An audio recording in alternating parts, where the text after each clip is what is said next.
Lani? Bunso, tulog ka na ba? Sandali lang, te.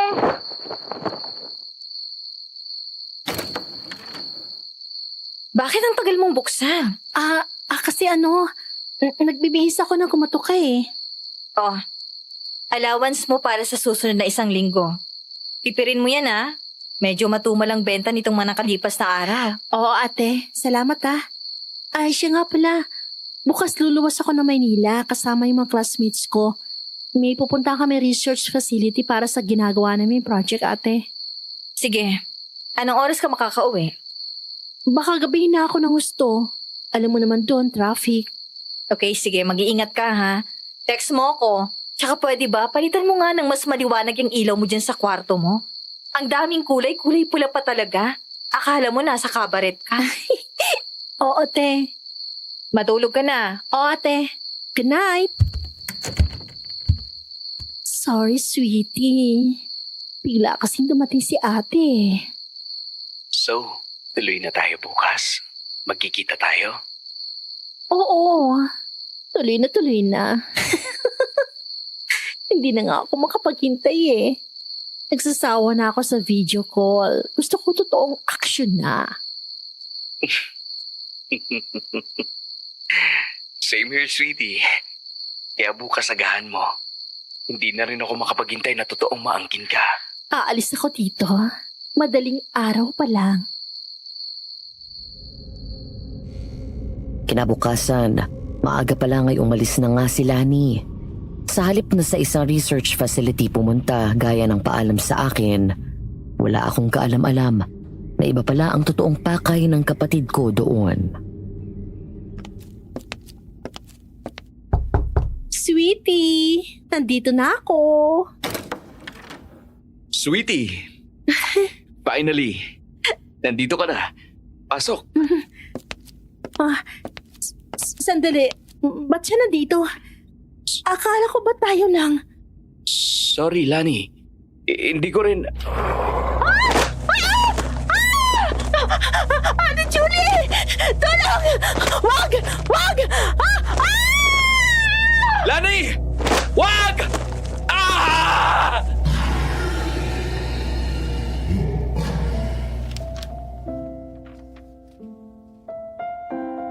Di ko alam kung paano ko sisimulan ito. Di ko nga rin sigurado kung itutuloy ko. Pero sabi ng asawa ko, ituloy ko na raw at tiyak na marami ang matututo sa naging karanasan ko. Lalo na sa panahon ngayon na mas moderno na at laganap ang online dating. Kaya naman huminga ako ng malalim at nagsimula akong magsulat. 12:07 ng madaling araw ng linggo nang simulan ko ang sulat na ito. Dear Aswang Diaries at Madam Venus, isang mapagpalang araw sa inyong lahat. Tawagin niyo na lamang akong Julie. 42 years old na po sa kasalukuyan. Pero ang ibabahagi ko sa inyong kwento ay nangyari 14 na taon na ang nakalilipas. Sa panahon na meron ng teknolohiya, pero hindi pa kasing moderno gaya ngayon. Tindera ako noon ng isda sa palengke. Nagpapakananay para mapagtapos ng pag-aaral ang bunso kong kapatid na si Lani. Hanggang isang araw ay isang masamang balita ang natanggap ko. Natagpo ang patay ang kapatid ko sa isang maliit na motel. 3 bayan lang ang layo mula sa amin. Malayo sa nauna niyang paalam sa akin na sa Maynila ang tungo. Naliligo sa sariling dugo.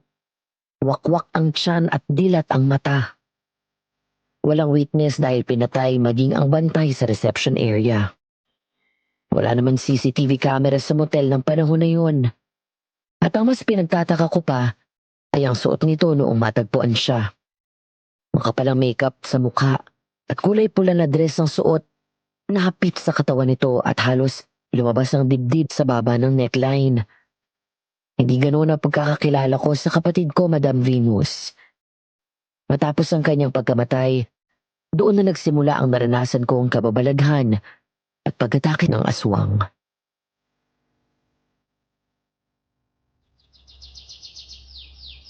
Anak, magpahinga ka na muna at ako nang bahalang magluto. Lennon, samahan mo si Julie. Opo, Nay. Hindi po ako nagugutom na. Alam ko mahirap, pero kailangan mong kumain at magpalakas. Doon ako muling napaiyak. Ang buong akala ko ay naubos na ang luha ko kakaiyak mula nang sandaling malaman kong patay na si Lani. Hindi pa pala. Dahil ngayon nailibing na namin siya, wala pa rin patid ang pagtulo ng luha ko. Hindi ko alam kung saan pa ako magsisimula. Siya na lang ang nag-iisang inspirasyon ko kaya ako nagpapakahirap magtinda ng isda sa palengke. Ngayon wala na si Lani. Wala na rin ang mga magulang ko. Hindi ko na alam kung para saan pa ang buhay ko. Para sa'yo, Julie. Mabuhay ka para sa sarili mo. Buong buhay mo ay nilaan mo na sa pagpapakananay kay Lani. Ngayong wala na rin siya. Magtrabaho ka. Lumaban ka at gumising ka tuwing umaga para sa sarili mo. Ngayon ikaw naman. Hindi ko alam kung kaya kong mag-isa, kuya. Kaya mo. Naniniwala ako na kaya mo. Sa inyong dalawa ni Lani, mas matapang at palaban ka. Kaya alam ko na kaya mo. Nandito naman kami ni nanay. Pamilya mo kami. Hindi ka nag-iisa. Nariyan din si Tessa. O pati si Jeff. Kuya naman eh. Seryoso tayo dito eh tapos bigla mong isisingit yung lalaking yun. O bakit? Totoo naman na nandyan siya palagi para sa'yo. Alam mo namang matagal nang may gusto sa'yo yon. Tagal na ngang naniligaw eh. Ay, naku kuya. Pinapatawa lang kita. Pero anong plano mo sa kaso ni Lani? Aalamin kong totoo kuya. Hindi pwedeng hindi ko malaman kung sinong pumatay sa kanya. Kung ano man ang kailangan mo, sabihan mo ko. Tutulungan kita. Habang naghihintay na maluto ang ulam, ay naisipan ko na pumunta sa dating kwarto ni Lani. Malungkot akong napangiti. Parang nakikita ko pa rin ang kanyang imahe. Naroon siya sa harap ng study table at nakaupo. Nag-aaral habang kaharap sa kanyang laptop na sadya kong pinag-ipunan at binili.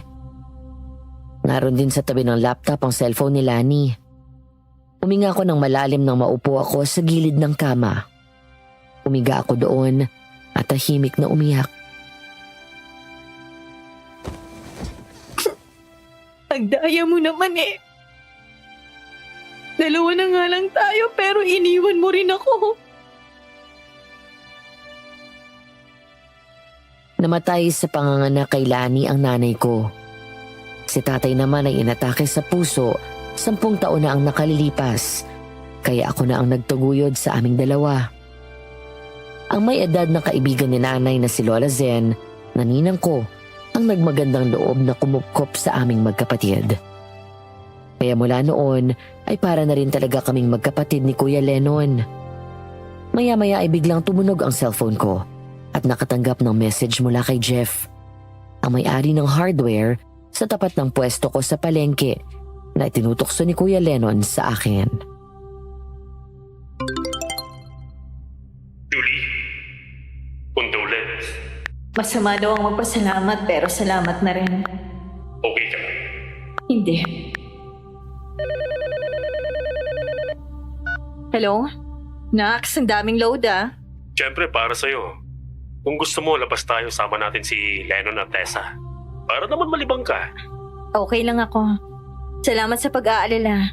Yung simpleng pakikiramay lang sapat na sa akin. Halika dito, labas ka. Ha? Labas ka! Nandito ako sa harap ng bahay nyo. Doon ako biglang bumangon. Ang akala ko ay nagbibiro lang si Jeff, pero toong nandun nga siya sa harap ng gate namin. Dali akong lumabas at naabutan ko siyang nakaupo sa kanyang motor.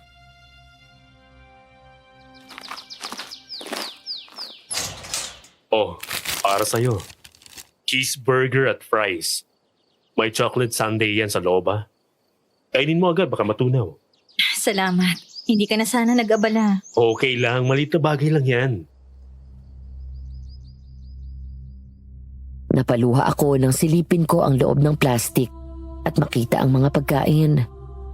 Bigla ko na naman naalala si Lani. Kapag may sumusobra sa allowance na binibigay ko sa kanya, palagi siya may pasalubong sa akin na cheeseburger at fries na may chocolate sundae. Umiiyak ka na naman. Gusto mo ng yakap? Hindi na ako tumanggi nang yakapin ako ni Jeff. Sa mga bisig niya ay muling umagos ang luha ko. Wala akong narinig sa kanya, pero naramdaman ko ang pakikiramay at simpatsya ni Jeff sa marahang paghagod. Iiyak mo lang hanggang sa gumana ang pakiramdam mo. Nakakainis. Hindi na tumigil ang mata ko sa kaiiyak. Mukha na akong si Kero-Keropi. Ayaw mo nun? Cute? Salamat ulit Kahit palagi mo akong binibwisit dun sa pwesto. Sweet ka rin pala. Pinagpahinga muna kita. Nagluluksa ka pa eh. Baka naman sabihin mo wala akong kwenta. Sige na, papasok na ako. Thank you ulit.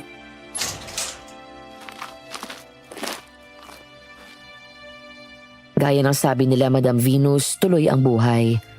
Tama si Kuya Lennon. Kung dati ginagawa ko ang lahat para kay Lani, ngayon para naman sa sarili ko. Nang sumunod na araw ay bumalik na rin ako sa pagtitinda sa palengke. Ang ibang nakuha ko sa abuloy ay pinandagdag ko sa kapital. Hindi na lang basta galunggong, bangus at tilapia ang tinda ko. Nagdagdag na rin ako ng dalagang bukid at pampano, maging mga hipon, dulong, tahong at iba pang shellfish.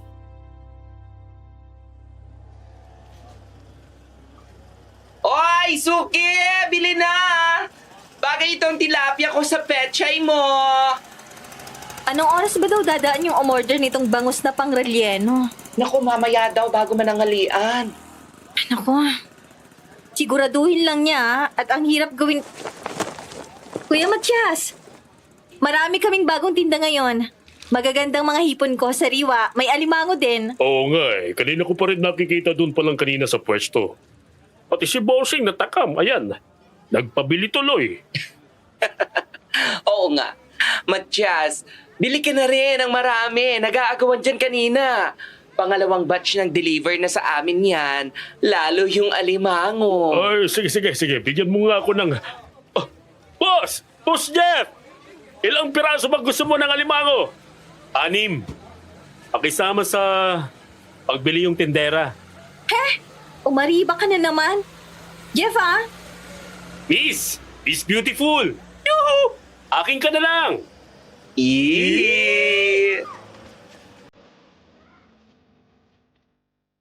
Dumampot ako ng isang tilapia at dinuro ko si Jeff. Isa siguro siya sa kukumpleto ng araw ko. Ang pangaasar at araw-araw na ginawa ng Diyos na pamamahiya niya sa akin. Kaya tuloy lagi kami tampulan ng tukso doon sa palengke. Sa bagay, kung itsura din lang ang pag-uusapan, hindi naman ako lugi kay Jeff. Dahil sa bukod sa masipag ito at may ilang negosyo na, gwapo din ito. Malaki ang katawan dahil batak sa trabaho. Mas matangkad siya sa akin ng 2.5 dangkal at may hawig ito kay Raymart Santiago. Hoy, pagkatapos mong magbait-baitan sa akin ng isang araw, bumalik lang ako dito sa palengke. Inumpisan mo na naman ako sa pambubwisit mo. Hindi ako for sale. Oh, if I know, na-miss mo lang ang yakap ko sa'yo. Tumahimik ka nga kung ayaw mong ipakain ko sa'yo tong tilapia ko. Oy, paborito ko yan! Kumakain ako ng tilapiyang hilaw. Bili na kayo ng tilapia, mga suke! Ang tilapia ni Julie! Uli na bago ko naisip, na double meaning pala ang nasabi ko. Natatawa na umiling na lang ako at tumahimik. Pagkatapos inasikaso ko na ang binili ni Matias. Hanggang sa napunta sa seryoso ang usapan nang lumapit si Jeff. Nga pala, nabalitaan niyo yung nangyari? Ang alin? Nakita namang bangkay dun sa kabilang bayan sa motel din. Laki naman ang biktima pero ang paraan ng pagkakapatay gaya sa kapatid mo. Talaga? Oo. Ang narinig ko sa mga pulis, mukha daw may serial killer dito. Umigpit ang kapit ko sa malaking kutsilyo na hawak ko. Nakaramdam ako ng matinding galit sa kung sino man ang pumatay kay Lani at sa iba pang biktima nito. Napatingin ako sa isdang hawak ko, saka malakas na chinapyon sa ulo. Kapag ako ang unang nakahanap sa kanya, ako mismo pupugot sa ulo niya. Girl, kalma, okay? Kalma. Nakita mo na ba ang mga gamit ni Lani? Baka may makita ka doon na pwedeng lead sa kung sinong pumatay sa kanya.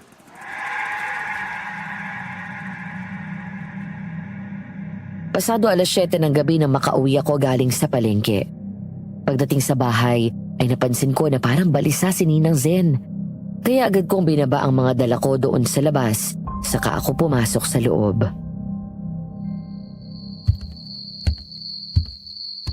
Ninang, nandito na po ako. Kaawaan ka ng Diyos, anak. Maupo ka na riyan at mamaya'y kakain na tayo. Maliligo po muna ako. Amoy isda na ako eh. Ay sige, mabuti pa nga. Si Kuya Lennon po? Ay san pa? Naroon sa jowa niya. Sige na, maligo ka na muna at ang makakain na tayo. Sinunod ko ang sinabi ni Ninang Zen. Matapos kong maligo at magbihis, ay sabay na kaming kumain. Habang nagliligpit kami ng pinagkainan, muli ko namang napansin ang pagkabalisa niya. Ninang, okay lang mo ba kayo? Kanina ko pa napapansin na balisa kayo. May nangyari ba? Hindi ba nasabi ko sa'yo na ako nang maglilinis sa kwarto ni Lani habang nasa palengke ka? Opo. Kanina, kinuha ko ang mga gamit niya doon sa ilalim ng kama. May nagulat ako sa mga nakita ko. Tsaka doon sa isang cabinet niya. Anong ibig niyo pong sabihin? Daron sa kwarto niya. Puntahan mo at nang ikaw mismo ang makakita. Dali akong pumunta sa kwarto ni Lani. Pagbukas ay natigilan ako nang makita ang 3 kahon. Ang isang kahon ay may mga maskara, maraming mga wig. Ang ikalawang kahon naman, mukhang mga bagong bili na iba't ibang lingerie. Mga sexing pantulog na gawa sa lace. At kapag sinuot, kita rin ang katawan. Ang ikatlong kahon ay puno ng mga laruan na ginagamit sa pakikipagtalik. Natakpan ko ang bibig ko sa gulat. Hindi ako nakapagsalita. Biglang nagulo ang isip ko. Bakit may mga ganitong gamit si Lani? Hindi lang yan. Yung drawer, tingnan mo. Puno ng mga underwear na halos gatali na lang ang nipis. At kahon-kahon na kondom. Diyos ko! Lani, ano ba to? Hindi ko alam kung anong pinagagagawa ng kapatid mo kapag nakatalikod tayo. May hula na ako. Pero parang ayoko nang alamin pa ang iba. Nagmadali akong naupo sa harap ng study table ni Lani. Pagkatapos ay binuksan ko ang mga cabinet. Inisa-isa ko ang mga gamit niya. At sa gitna ng paghahanap ko, biglang nahulog mula sa isang notebook ang isang maliit na booklet. Abay, bankbook yata yan. Kailan pa nagkaroon ng bankbook si Lani? Wala po. Wala sa pagkakaalam ko. Nanlaki ang mga mata namin ni Ninang Zen, Madam Venus. Pareho kaming hindi makapaniwala sa aming natuklasan dahil ang bankbook na yon ay nakapangalan kay Lani at may laman na nagkakahalaga ng mahigit 300,000 pesos. Bigla kong naalala ang huling gabing nagkausap kami kung saan pinunako pa ang kulay pula na ilaw nito doon sa kwarto. Kung bakit may soundproof foam sa kwarto niya kung saan ang unang dahilan ni Lani ay para daw hindi siya madistract sa pag-aaral dahil sa ingay sa labas. Ay, Diyos ko! Ang laking pera niyan! Lani, ano ba itong mga ginagawa mo? Sana mali ang ninala ko. Naglalakad kami ni Kuya Lennon kasama si Tessa. Tanghalian yon at bago umuwi, ay naisip namin kumain muna sa karinderya. Hanggang sa mga sandaling yon, ay hindi ko pa rin makalimutan ang natuklasan ko sa mga gamit ni Lani. Oy, Bax! Ano? Yun pa rin bang iniisip mo? Sorry, hindi ko maiwasan eh. So, ano hinala mo? Ayokong sabihin. Ni ayokong isipin. Bakit hindi mo bisitahin ang laptop niya nang masagot ka at ang tanong mo? Hindi yung ganyan na daig mo pa yung mga tinda mo. Sila fresh, ikaw balisa. Gaga, bilasa, hindi Ay. balisa. Ikaw ang mukhang talakitok na balisa dyan. Sorry, bilasa pala. Uy, nandito pala yung tilapia ng kakanggata ko. Naku Jefferson na, wag mo akong masimulan at mainit ang ulo ko. Kiss kita para kumalma ka, baby. He, Anong kakainin mo, mahal ko? Libre ko na. kaya kong bayaran ng pagkain ko. Alam ko naman, pero practice lang. Kapag tayo na at nag-date tayo, sanay ka nang ako ang nagbabayad. Ba't bang kulit mo? Ba't ba ang ganda mo? Oh, tiklop si bakla. Kinilig ang tilapia. Naku, Tessa! Lipat na tayo ng mesa at baka makaistorbo tayo sa dalawang yan. Nang iwan kami ng dalawa, ay umayos ng upo si Jeff sa harap ko. Huminga ito ng malalim, saka ngumiti at kinindatan ako. Napailing na lang ako dahil sa kakulitan nito. Pero seryoso, libre ko. Okay, sige. Since makulit ka naman. Nga pala Jeff, di ba magaling ka sa computer? Di naman, marunong lang. Bakit? Yung laptop ng kapatid ko. Hindi ko kasi mabuksan dahil may password. Kaya mo bang ma-open yun? Oo naman, madali lang yon. Dalhin mo sa bahay mamaya. O ano? Ano nang napag-usapan nyo? Papabuksan ko kay Jeff yung laptop ni Lani. Habang naghihintay ako na maayos ni Jeff ang laptop ni Lani, ay hindi ako mapakali. Kinakabahan ako. Takot akong malaman ang katotohanan. Ayoko na sanang mag-usisa, pero kailangan kong alamin ang lahat para malaman ko kung sinong pumatay sa kapatid ko.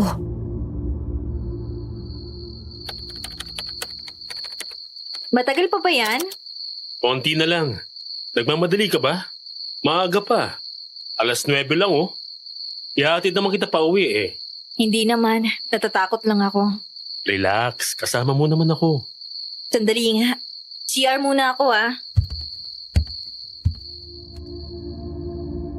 Sinadya ko na magtagal doon sa CR. Nang lumabas ako makalipas ang ilang sandali, nagtaka ako dahil nakatayo na si Jeff sa kusina at nakasandal sa counter. Hindi makatingin sa akin ng diretsyo at namumula ang muka habang may hawak na isang baso ng tubig. Ano? Nabuksan mo na? Oo. Andun, tingnan mo. Nagtaka ako dahil formal at seryoso ang mukha nito. Kabaliktaran sa nakilala kong Jeff na makulit at mapangasar. Malakas ang kaba sa dibdib ko na lumapit sa laptop. Marunong naman akong gumamit ng computer, pero ng mga sandaling yun, ay biglang hindi ko na alam ang gagawin ko. Tumingin pa ako kay Jeff para humingi ng tulong.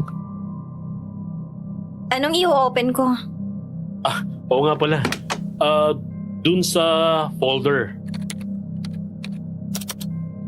May tinuro itong folder sabay tayo at tumalikod na parang may iniiwasan siyang makita. Sinunod ko si Jeff at binuksan yun. Ganun na lang ang gulat ko nang tumambad sa akin ang mga malalaswang larawan ni Lani. Ang pagkakakilala ko sa kapatid ko conservative. Walang arte magdamit, simple at hindi halos nagme-makeup. Wala itong sinasabi sa akin ng mga boyfriend niya. Parang hindi ito ang kapatid ko.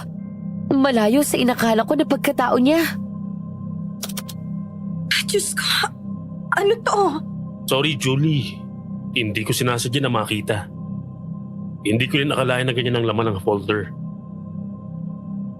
Nagunahan sa pagpatak ang mga luha ko. Napaiyak na lang ako sa nalaman ko habang iniisa-isa ko ang mga larawan. Karamihan doon Ay mga solong kuha niya na may malalaswang posisyon. May mga kuha pa siya nakita ang masiselang parte ng katawan nito. May ilang larawan din ito ng iba't ibang lalaki ang kasama sa magkakaibang kwarto na pawang mga walang saplot sa katawan. Hindi bababa sa 7 ang larawan ni Lani na may kasamang 2 lalaki sa iisang kwarto at gaya ng iba wala ring damit ang mga ito sa picture. Bigla kong nanlumo at napahagulgol, Madam Venus. Hindi ko alam kung magagalit ba ako sa kapatid ko o maaawa. Lani, ano tong mga ginawa mo? Saan ako nagkamali sa'yo? Saan ako nagkulang? Ana. Isasarado ko na sana ang laptop nang biglang tumunog yun. Pareho kami ni Jeff na napalingon. Doon siya naupo sa tabi ko at nakita namin ang isang notification galing sa Yahoo Messenger. Nagkatinginan kaming dalawa ni Jeff nang buksan yun at dinala kami sa isang private chat room. Isang account na may pangalan na Dave Guzman ang nagpadala ng message. Sa wakas, bumalik ka na rin, baby. Miss na kita. What do you have for me? Come tayo. Are you naked? Nakahanda na yung pera ko. Ready ka ba mag all the way sa akin ngayong gabi? Jeff, ano to? Relax ka lang. Aalamin natin. Sinarado ni Jeff ang private chat at pumunta sa mismong YM account ni Lani. Nang isa-isahin namin ang mga private conversation na naroon, lahat iisa lang ang pinag-uusapan. Mga malalaswa at masasela na usapan. Hindi lang yun. Base sa takbo ng pakikipag-usap ni Lani sa mga lalaking yon, mukhang nakipagkita na siya sa mga ito. Sa isang iglap, naging estranghero sa paningin ko ang sarili kong kapatid. Hindi ko siya kilala. Hindi ko alam na ganito ang mga ginagawa niya. Kaya pala marami siyang pera. Julie, tingnan mo to. Di ba Huwebes ng gabi natagpang patay si Lani dun sa motel? Oo. Tingnan mo to. May 2 siyang kausap isang araw bago siya namatay. Etong may account name na JJ Lover 15 at yung isa naman Mama San. Sa takbo ng usapan nila mukhang itong si Mama San ang may alam kung saan pupunta si Lani ng gabing yon. At itong JJ Lover 15 ang huling kasama niya doon sa motel kung saan siya nakitang patay. Gusto kong malaman kung sino tong dalawa na to, Jeff. At kung may kinalaman sila sa pagkamatay ng kapatid ko. Dahil kapag ganon, hahabulin ko sila kahit sa impyerno pa sila magtago. Anong plano mo? Kailangan ko silang makilala. Igawa mo ako ng account. Kailangan makausap ko to at makuha ang loob niya. Pero Julie, baka mapahamak ka. Paano kung... Sige na. Kapag ginawa mong sinabi ko, sasagutin na kita. Anong account name ang gusto mo? Kahit kailan talaga. Matapos gawin ni Jeff ang inutos ko ay sinarado ko na rin na agad ang laptop ni Lani. Hindi ko na kaya ang mga nalalaman ko. Lumabas ako ng bahay niya para sumagap ng sariwang hangin. Tumingala ako sa langit at nag-imagine na baka naroon ang kapatid ko at nakatingin sa akin.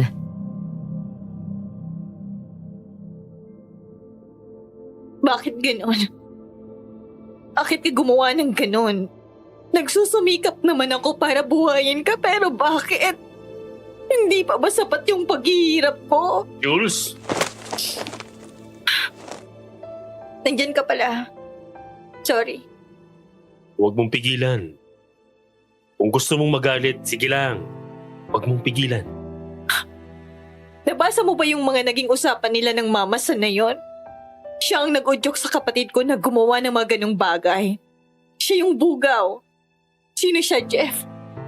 Gusto kong malaman kung sino siya. Aalamin natin, okay? Tutulungan kita. Basta mangako ka sa akin. Kapag magchat-chat ka doon, kailangan kasama mo ko. Baka kung anong ipagawa sa'yo niyan. Oo. Salamat ulit, ha? Natigilan kaming dalawa ni Jeff nang may marinig na kakaibang tunog ng hayop sa paligid. Nakakatakot yun at labis akong kinilabutan. Napaatras kami ni Jeff nang makita na may kumakaluskos na halamanan.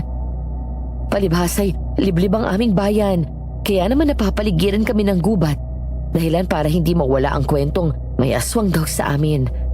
Lalo na at nagsimula ang kwento na may aswang daw doon sa mismong lolo ko na isang manunugis.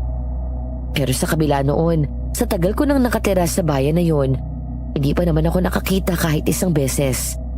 Hindi ako naniwala sa mga kwentong aswang. Ngunit ng gabing yun ay tuluyang nagbago ang paniniwala ko.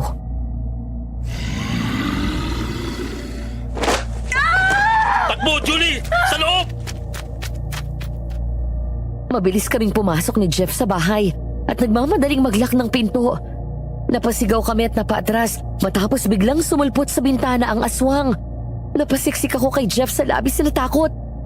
Ang balat ng aswang mula mukha hanggang katawan ay itim.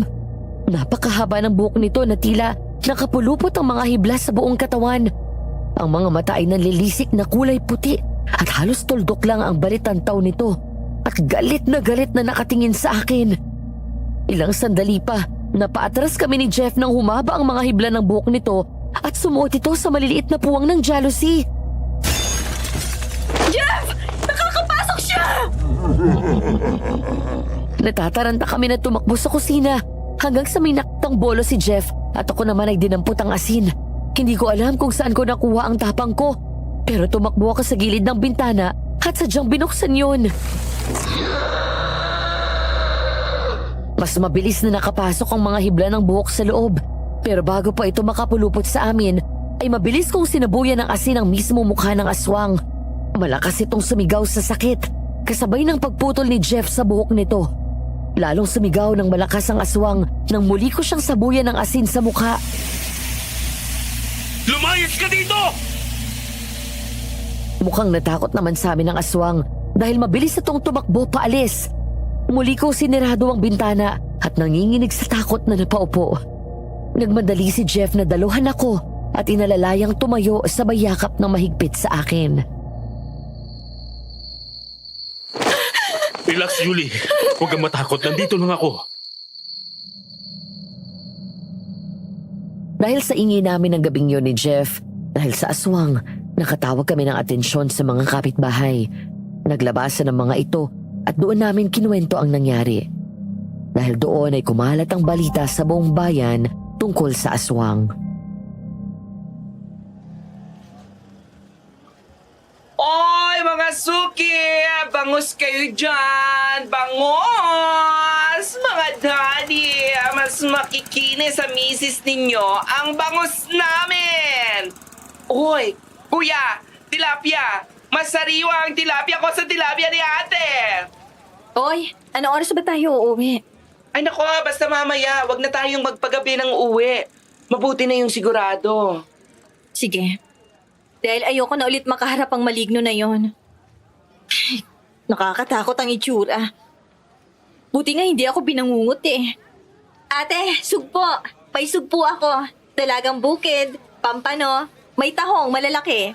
Kasing laki ng tahong ng kilala ko!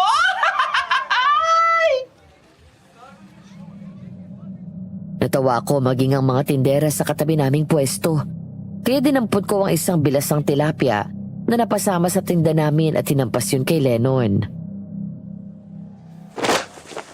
Naku mga ate ko, bili na kayo at nangahampasan ng tilapia ang kasama ko. Pero seryoso, bakla, grabe, totoo pala ang aswang na yan. Eh di ba, sabi ni nanay, si lolo mo ang pumapatay ng aswang noong araw. Oo, nakwento na rin niya ni tatay eh. Malay ko naman kung totoo yun. Akala ko nananakot lang siya nun para kumain ako ng gulay at matulog ako sa tanghali. Pero bakit kaya kayo ang naisipan na sugurin noon? Ewan, baka dahil nasa labas kami ni Jeff. Buti nga't kasama mo si Jeff doon sa labas. Baka kung ano nangyayari sa inyo kung ikaw lang mag-isa. Bakla! Jules! Oh! Ba't para kang hinahabol ng 7 lalaki? May nakitang patay ulit! Ha? Saan? Doon sa motel sa bayan! Lalaki na naman! Ang sabi nila sigurado daw na aswang ang pumapatay! Ay, teka. Kung naroon ang aswang sa motel na sinugod din kayo kagabi ng aswang, ibig sabihin dalawa ang aswang? Malalaman lang natin yan kapag nalaman ko kung sinong pumatay sa kapatid ko. Ang huling nakachat niya, 1 araw bago siya umalis. Oh, anong gagawin mo? Kung totoong aswang ang pumatay kay Lani, ako mismong gigilit ng leeg niya. Chucky, good morning! O sige ha, Jules, Len, dito na ako. Ingat! Naputol ang pag-uusap namin nang may dumating na suki namin ng mga isda at seafood. Nagpaskil ako ng mga peking ngiti at si Tessa naman ay umalis na. Matapos kong bentahan ng customer ay napalingon ako kay Lennon nang kalabitin ako at tinuro si Jeff na naroon sa kanyang hardware. Ngumiti ito sa katinaasang phone. Sinagot ko yon nang makitang tumawag ito. Ang dami mo talagang pang-load, no? Sayado ka, pwede ka namang lumapit dito. Ang sabihin mo, miss mo lang ako, kaya gusto mong makita ako ng malapitan. Kapal! Alam mo, mahal ko, kahit mula dito sa tindahan ko, kitang-kita ko kung gaano kakaganda. Kaya kahit matumal ang benta, para pa rin ako naka-jackpot makita lang kita. Pero hindi yun ang dahilan kaya ako tumawag. Nahuli na naman kitang nakasimangot eh. May nangyari ba? Yun ba? May patay na naman daw kasing natagpuan. Pero ngayon dito sa motel sa bayan. Jeff, kailangan na nating simulan ng plano. Baka mag-reply na yon. Sige, mamaya. Ako na lang ang pupunta sa inyo. Sige, salamat ah. Mayroong salamat. Huwag mong sabihin nakalimutan mo na. May bayad to, no? Anong bayad? Kita mo to, Lianin. Sabi mo, kapag ginawan kita ng account sa YM, sasagutin mo na ako. Ah? Uy, joke lang yun, no? Hoy, wala kang sinabing joke lang kagabi, ha? Kaya huwag ka na magpalusot, Baby ko? Kanina mahal, ngayon naman baby. Baka ibang babae na yung sinasabi mong mahal kanina, ah. Eto namang baby ko, nagsiselos ka agad eh. Ikaw lang ang mahal ko. Ewan ko sa'yo. Basta mamaya, ha?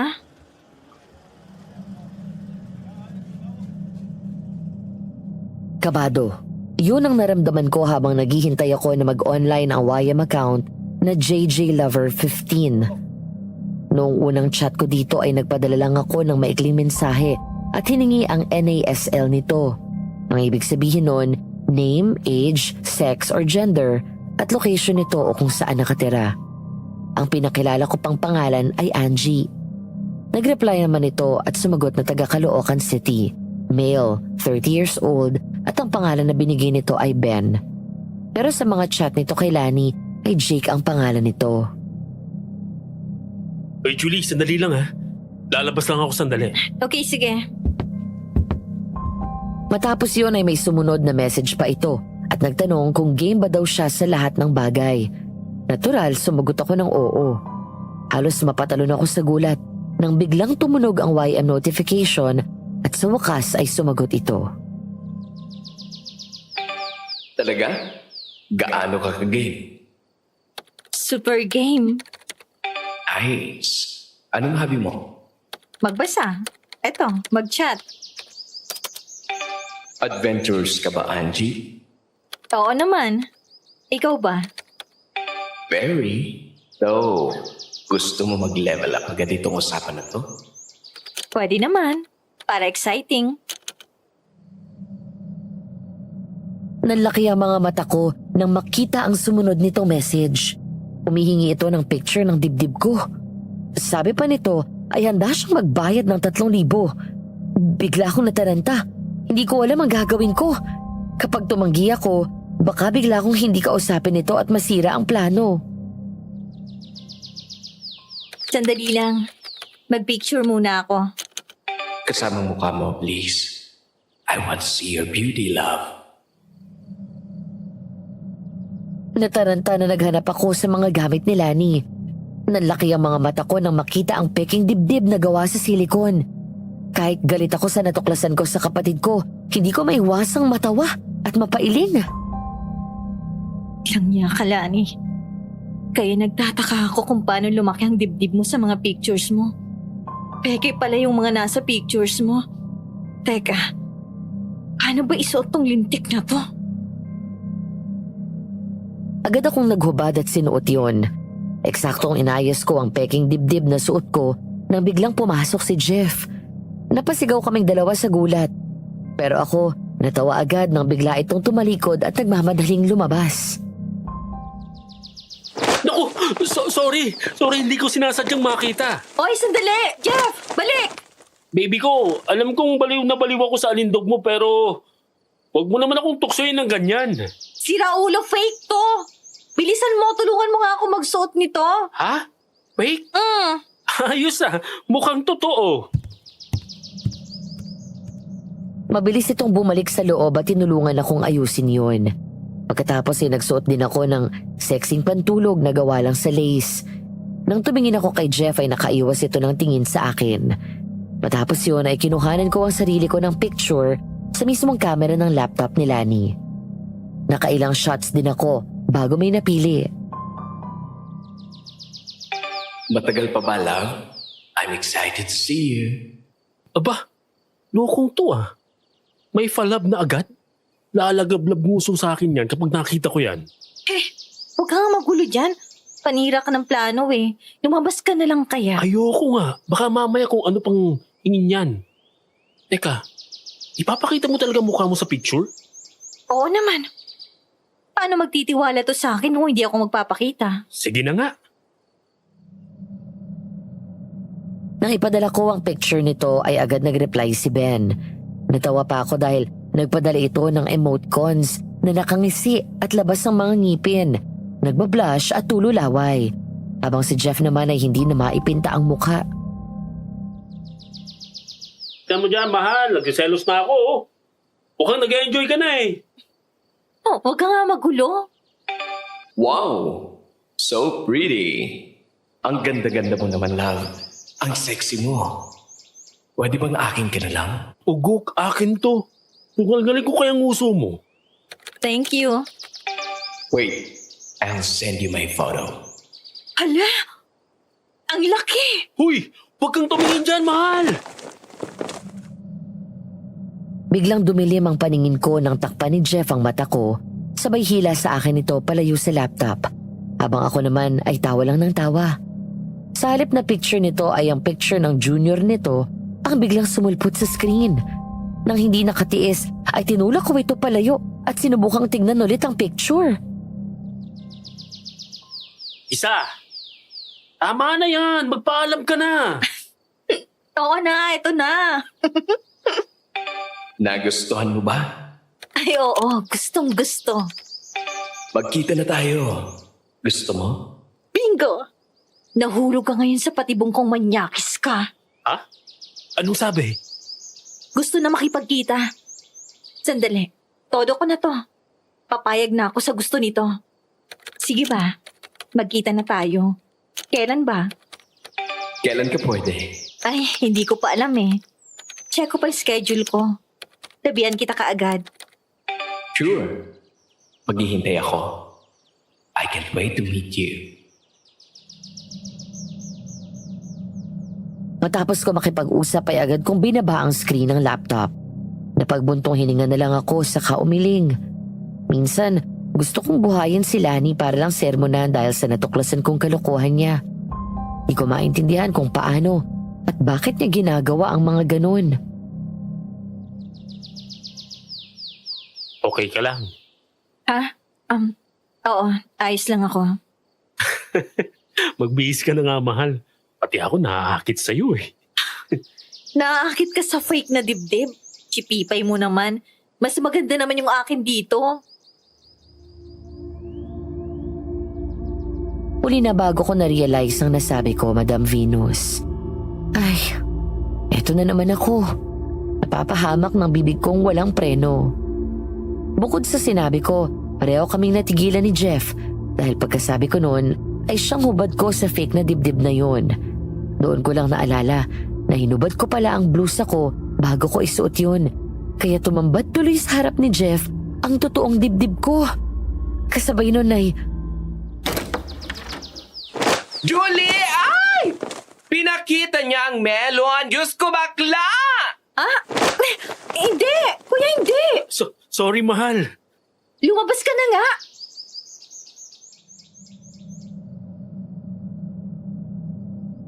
Isang gabi hindi ko alam kung anong eksaktong oras na himbing na akong natutulog at ang naalala ko lang ay nagising ako dahil sa malamig na dampi ng hangin.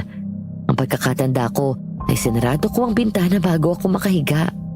Dahil sa sobrang antok ay hindi na ako nag-abala pang dumilat para isarado yon. Hanggang may naramdaman akong gumapang sa katawan ko. Ano ba yun? Ninang! Kuya Lennon! Bigla akong bumangon nang makita ko ang maitim na aswang na sumugod sa amin ni Jeff. Naroon ito sa bintana at nakasampa na sa hamba habang ang buhok nito ay gumagapang na paikot sa katawan ko. Gustuhin ko man tumakbo ay nakapulupot na sa paa ko ang buhok nito. Ninang San! Kuya Lennon! Tulungan niyo ako! Julie! Ano nangyayari dyan? Ah! Why? May aswang! Si Julie! Kuya! Tulong! Nang biglang lumipat ang buhok ng aswang papunta kay Kuya Lennon, ay mabilis itong napatakbo, sabay sarado ng pinto ng malakas. Naipit ang hibla ng mga buhok na yon sa pinto, kaya malakas na sumigaw ang aswang. Ano bang kailangan mo sa akin, ha? Bakit ako ang palagi mong pinupuntirya? Siguro ikaw ang aswang na pumatay sa kapatid ko, no? Biglang sumigaw ng malakas ang aswang at umangat ang ilang hibla ng buhok nito at tumalim ang pinakadulo. Nanlaki ang mga mata ko nang inasinta ko ng mga ito. Nagawa kong itagilid ang katawan ko nang magtangka itong tusukin ako. Kaya ang natusok nito ay ang kama ko. Tulong! Hanggang sa biglang sumigaw ulit ng malakas ang aswang. Ngunit ngayon ay parang nasaktan ito. Agad dinalis ng aswang ang nakapulupot sa akin, sabay talon pababa. Nahagip ng mga mata ko na may malaking hiwa ang aswang sa likod. Demonyo ka! Huwag na huwag kang babalik dito! Hindi ako natatakot sa'yo! Julie! Panginoon ko! Julie, ayos ka lang? Naiyak ulit ako sa sobrang takot. Tinulungan akong bumangon ni Kuya Lennon at inalis ang makapal na hibla ng buhok ng aswang na naiwan sa katawan ko. Maya-maya ay humahangos na dumating si Ninang Zen na may hawak na jungle bolo. Anak, nasaktan ka ba? Hindi naman po, pero muntik na. Buti nakaiwas ako agad. Masyado akong nakampante na hindi tayo papasuki ng aswang. Mukhang ikaw ang pakay nun. Hindi na aksidente na narito ka na muli siyang umatake. Lennon, gumawa ka ng mga pangontra. Kailangan natin ng proteksyon. Opo, Nay. Ano pong gagawin natin dito sa mga hibla ng buhok niya? Huwag na huwag ninyong itatapon dahil magagamit natin dyan para matukoy kung sino ang aswang na yon.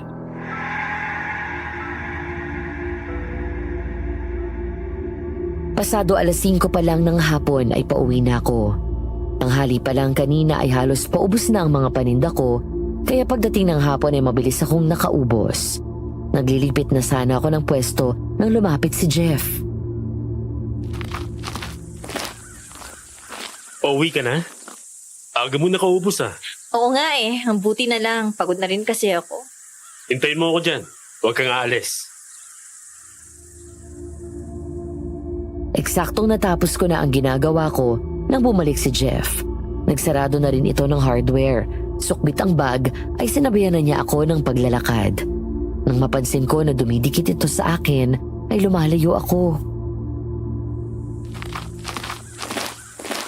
Uy, amoy isda ako. Huwag kang dumikit sa akin. Ano naman? Nakamamatay ba kapag nag-amoy isda ka? Siyempre, nakakaya naman sa'yo. Tingnan mo nga ang itsura mo. Mukha ka pa rin fresh. Ako. Maganda. Saka ano bang ikakahiya mo? Yang amoy na yan, yang mukhang pagod na yan ang mukha ng babaeng masipag at masikap sa buhay. At yan ang isa sa hinahangaan ko sa'yo. Salamat, Jeff. Nga pala, nabanggit sa akin ni Lennon ang nangyari sa'yo nung isang gabi. Bakit hindi mo sinabi sa akin kaagad? Ayoko namang mag-alala ka pa sa akin. Kaka-okay naman ako. Naglagay na rin kami ni Naninang ng mga pangontra sa aswang. Eto pinabaunan pa niya ako ng anting-anting batawag dito. Mabuti kung ganun. Habang naglalakad kami ay nakasalubong namin si Kuya Matias, ang malapit na pinsan ni Jeff. Bihis na bihis ito at halatang mahalaga ang lakad. Mukha pa itong excited na excited base sa laki ng ngiti nito. Palapit pa lang pero amoy na agad namin ang pabango nito. Hoy, Jeff! Oh, kuya, aalis ka na? Oo! Ayos bang forma ko? Mukha na ba akong ibuburol? Dapat nagbarong ka. Buburol pala eh. Pero ganda ng forma mo ah.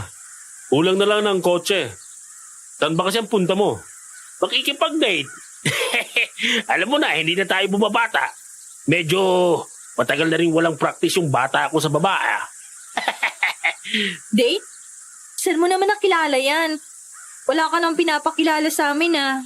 Sa chat. Ano? Alam mo namang kabi-kabila ang natatagpo ang patay eh. Lahat sila nakipagtagpo sa mga nakakausap nila sa ganyan. Tos, minalas lang sila. Saka hindi ibig sabihin na nangyari yun sa kanila nangyayari sa akin. Kuya, please.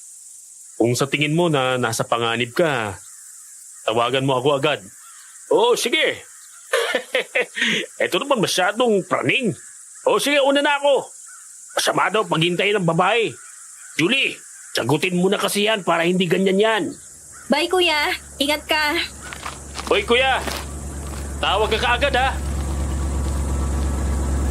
Ay kuya, Matias, sandali lang. May nakalimutan din sabihin? Tanong ko sana kung anong pangalan ng nakachat niya eh. Text mo na lang, nakasakay na eh. Tara na nga, tama pala ako umuwi sa'yo. Tapos, hintayin kitang makaligo. Bakit? Saan tayo pupunta? Sa bahay. Magluluto ako. Samahan mo akong kumain. Ayos ah. Hindi mo man lang tinanong kung gusto kong sumama. Sus, itong baby ko. Alam ko namang hindi ka makakatanggi sa akin eh. Oo na, sige na. Yes! Sabi sa'yo eh.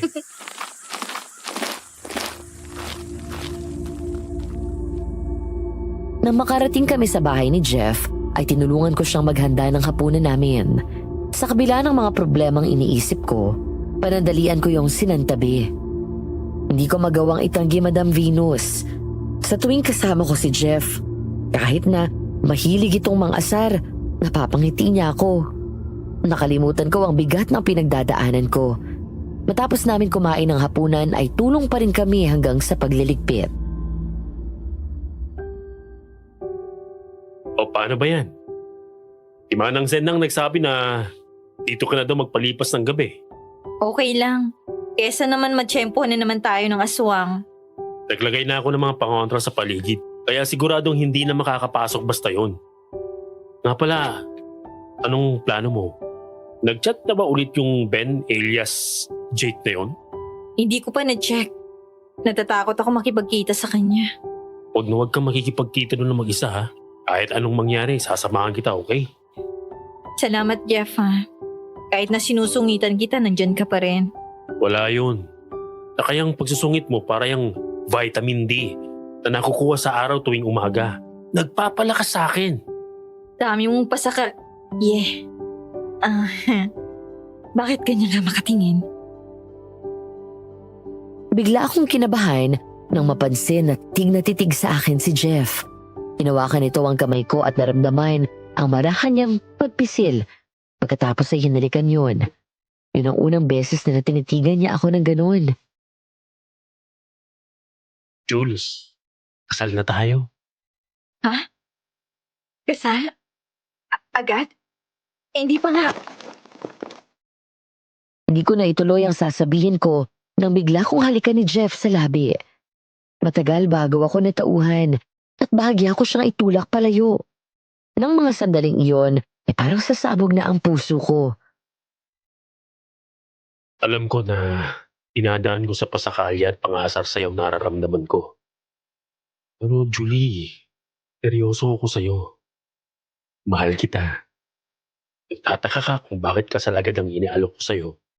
Hindi dahil sa simula pa lang, alam ko sa sarili ko na nakita ko na yung babaeng gusto kong makasama.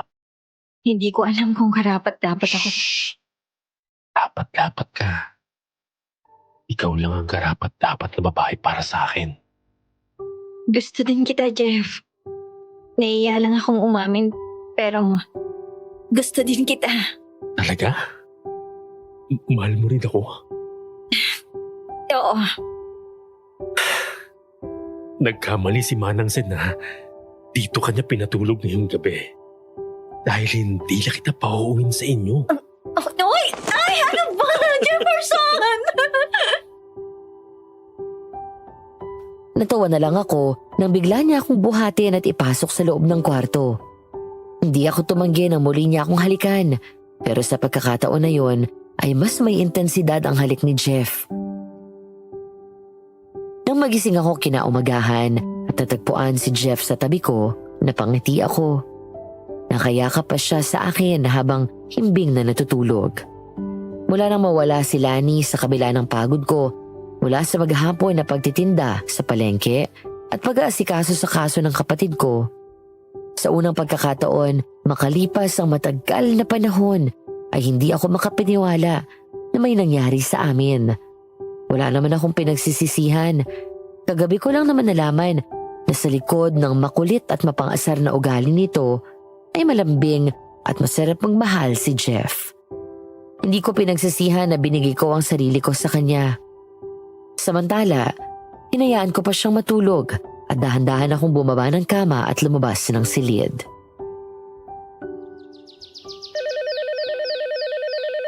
Hello, kuya? Oh, kumusta naman? Happy ka? Oo, super. Paano? Kayo na. Basta, kwento ko sa'yo pag uwi ko dyan. Nako, I doubt. Feeling ko, hindi ka na pauuwiin yan. Sabi nga niya. Hindi na ako nagugulat. Aba, kapag nakikita si nanay laging bukang bibig ni Jeff, napakakasalan ka daw agad. Hanggang bukas pang day off mo, kaya dyan ka na muna para naman magpahinga ka. O sige. Mahal? O sige na. Tawag na lang ulit ako mamaya. Mahal! Nandito ako sa kusina. Napangiti si Julie nang salubungin siya ng ngiti ni Jeff. Pagkatapos ay hinalikan sa labi at matagal na yumakap sa kanya. Noon ko lang nalaman na ganoon pala kasarap ang magmahal at may nagmamahal sa'yo. Akala ko iniwan mo na ako eh. Oo eh. Nandito lang naman ako. Ang saya-saya ko, mahal. Hindi ako makapaniwala na sa wakas natupad na rin yung pangarap ko. Nakakuha ko na rin yung babaeng pinapangarap ko. Huwag ka mag-alala. Iingatan ko yung puso mo. Huwag mong iisipin na nag-iisa ka na sa buhay dahil magkasama tayo ngayon. Salamat. Maraming salamat. Makakasalan kita sa lalong madaling panahon. Tapos, kukunin na kita kay Manang Sen. Hanggang bukas pang day off ko. Pwedeng dito muna ako. Talaga? Mhm. Sige. Hindi muna ako magbabantay sa tindahan. Dito lang tayong dalawa. Tara. Doon sa kwarto, balik tayo sa kama. Magluluto pa ako ng agahan natin. Mamaya na yan, mahal. Please. Bili ka na sa loob.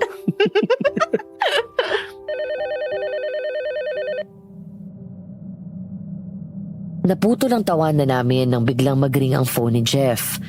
Napilitan itong huminto sa pakikipagharutan para sagutin ang tawag na yon. Biglang sumeryoso at natigilan habang nakikinig sa kausap nito. Sige, tatawagan ko si Kuya. Salamat. Bakit? Si Kuya Matias daw eh. Hindi nagbukas ng tindahan. Buti naisipang pumasok na maaga yung isang tauhan namin. At may spare key siya. Ano kaya nangyari doon? Sandali, tatawagan ko. Si Tessa. Nagmadaling nagbihis si Jeff sa kanito binuksan ang pinto. Bumungad sa amin ang nag-aalalang mukha ni Tessa. Tessa, bakit may kasama ka mga pulis? Anong nangyari? Jeff, si Kuya Matias, nasa ospital. Lakad takbo kaming dalawa ni Jeff sa hallway ng ospital habang hinahanap ang kwarto kung saan siya nakakonfine.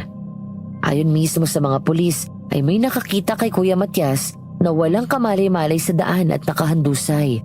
Ang akala ng mga ito ay patay na ito hanggang sa bigla itong nagkamalay. Pagdating namin sa kwarto, ay bumungad sa amin ang kalunos-lunos nitong kalagayan. Sabi ng mga pulis ay mukhang gaya ng ibang napatay. Nakipagkita si Kuya Matias sa kachat na hindi nito alam na isang aswang pala na nagpapanggap na tao.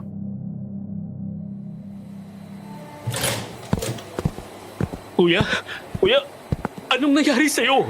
Sabi ng mga doktor kanina, muntik nang nawakwak ang tiyan niya. Salamat na lang daw at may suot siyang binitadong kwintas na may krus na pendant. Pero na-damage na rin daw yung organs niya dahil nasaksak siya ng pataalas sa kuko ng aswang. Kuya Matias, ang aswang bang may gawa sa'yo nito? Mama San. Ano, kuya? Mama San. Tinulong. Yanggaw. Aswang. Kuya, huwag ka muna magsalita, please. Magpagaling ka. Gagaling ka. Makakalabas ka dito. Sorry, Jeff. Di ako nakinig sa'yo. Okay lang, kuya. Ang mahalaga buhay ka. Tuluyan kaming naiyak nang makitang anumang sandali ay babawian na nito ng buhay. Sa kabila ng unti-unting panghihina, hindi ko maintindihan kung bakit tumingin ito sa bandang likod. Pagkatapos may tinuro ito kung saan nakatayo ang dalawang pulis, si Tessa at doktor at nurses. Maya-maya ay tuluyan ang namaalam si Kuya Matias. Kuya!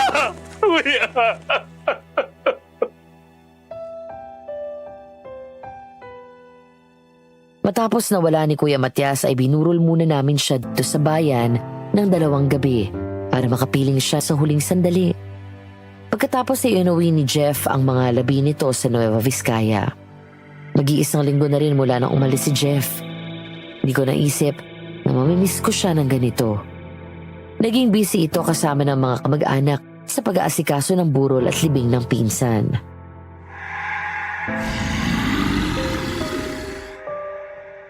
Bigla akong natigilan sa paglalakad nang marinig ko ang pamilyar na angil na yun.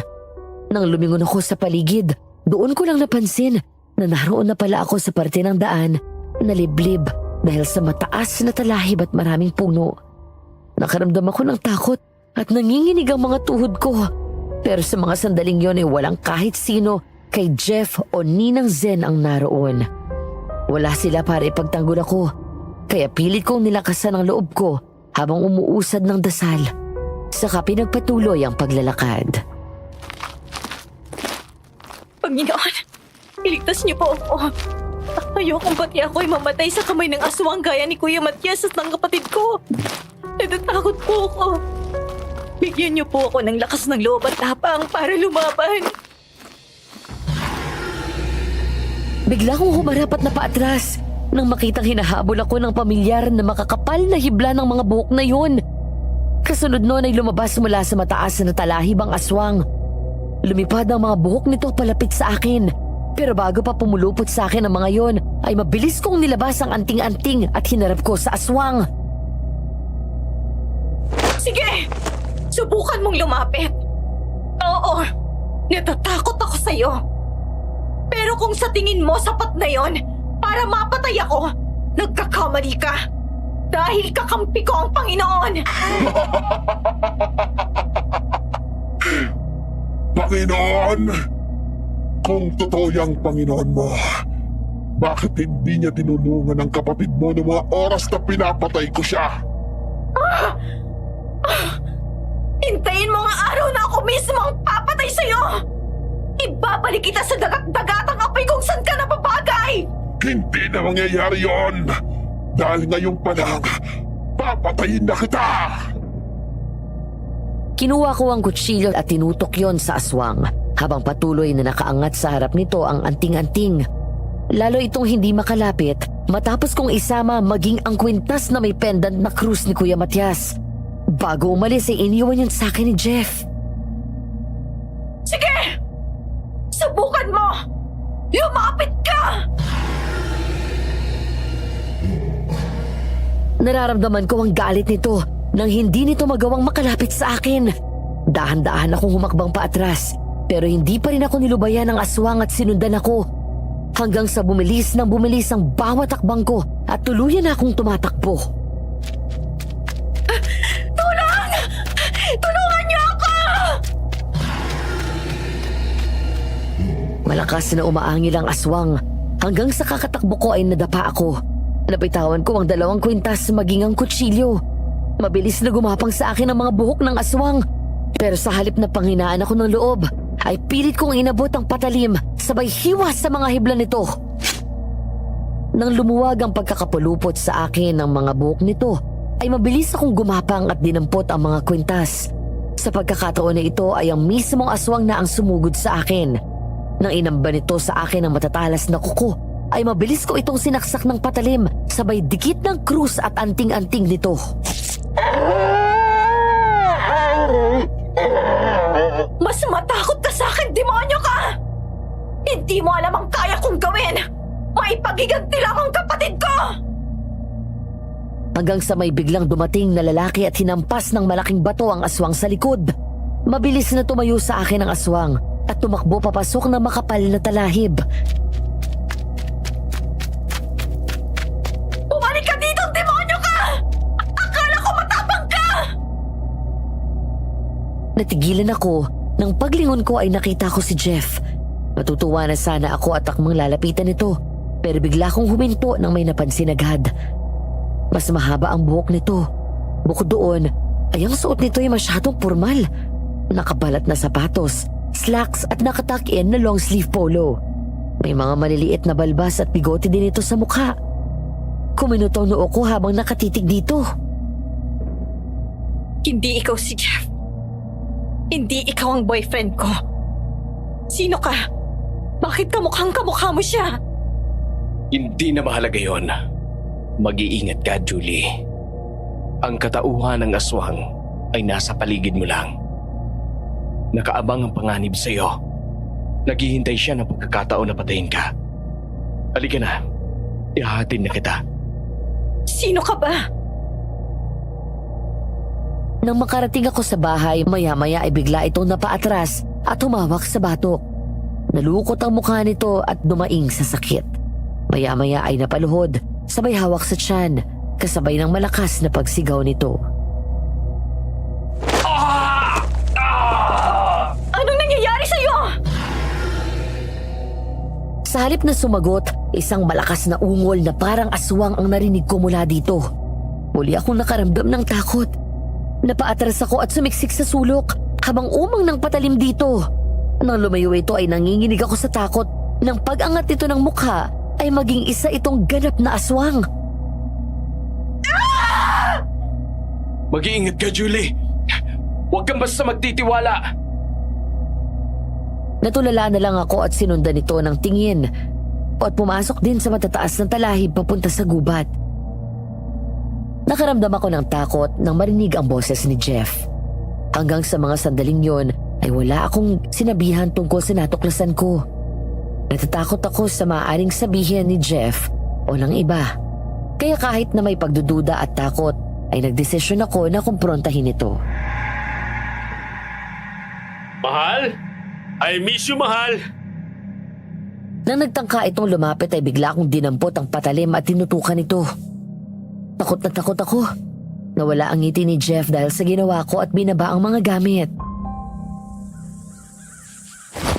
Mahal? Ano to? Diyan ka lang. Huwag kang lalapit sa akin. Umamin ka na. May lahi kang aswang, no? Ano? Mahal, ibaba mo nga yan. Ano ba yung mga sinasabi mo? Huwag ka nang magsinungaling sa akin. Bakit mo tinago sa akin ang totoo? Bakit hindi mo sinabi sa akin na may lahi kayong aswang? Julie, wala kaming lahing aswang. Normal ako. Ano bang nangyayari sa'yo? Ibaba mo nga yan. Ayoko. Baka mamaya sasakmalin mo ako eh. Talagang masasakmal kita dahil ilang araw na akong nasasabik na mahalikan at mayakap ka, mahal. Diyan ka lang sabi, huwag kang lalapit. Marahas na bumuntong hininga si Jeff. Pagkatapos ay walang takot na lumapit sa akin. Huminga ulit ito ng malalim at walang takot na hinawakan ang kamay ko. Kumalma ka. Pag-usap tayo, Halika dito. Maingat nitong kinuha mula sa akin ang patalim. Saka yun hinagis sa lababo, sabay yakap na mahigpit sa akin. Sa kabila ng takot at pag-aalala, nakaramdam ako ng panatag na kalooban nang yakapin ako ni Jeff ng mahigpit. Doon ako napahagulgol ng iyak, saka gumanti ng yakap.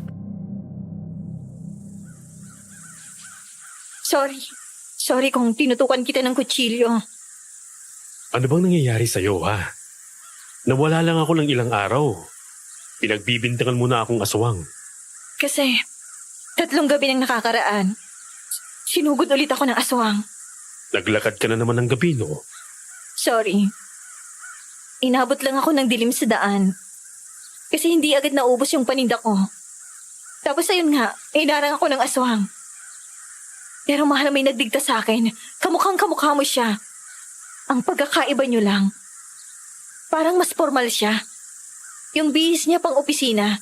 Tapos may tumutubong bigote. Tapos naging aswang siya sa harap ko. Pero magkamukha talaga kayo. Si Jake? Sino? Si Jake sigurong nagpakita sa'yo. Ang kakambal ko. May kakambal ka? At Jake ang pangalan? Oo.